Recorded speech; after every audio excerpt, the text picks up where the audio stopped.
I remember being slouched in a hard plastic chair on the first day of kindergarten. My eyes were spilling over with tears and I had snot all over my face because I had to say goodbye to my mom, the only person who looked and talked like me just a few minutes ago. I'm crying so hard. My classmates are all staring at me, but I just keep on crying, and eventually my teacher comes over, puts her hand on my shoulder, and in a genuine attempt to comfort and humor me in my distress, pulls her eyes into slants, starts making these goofy faces and says, "Don't cry, my little China doll."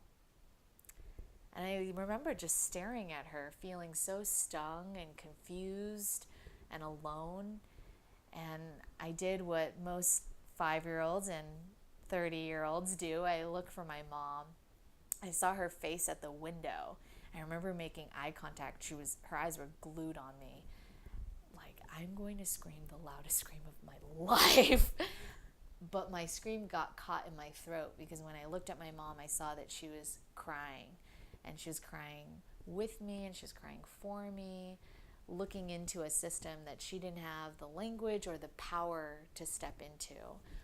And so in that moment, I felt encouragement, but I also felt, knowing she's there, but I felt an immense amount of guilt too, because I knew that I was sitting in an American classroom and that was an extremely privileged seat that my mom and my family in North and South Korea never had, and some who still don't have access to education to this day.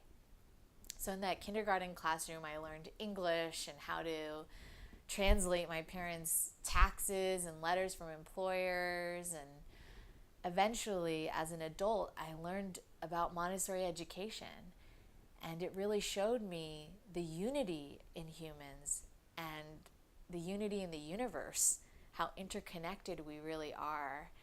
And that learning doesn't need to come at the price of sacrificing your ethnic identity. That actually children can bring their full selves into the classroom, that they can have a seat, and that they will be welcome here.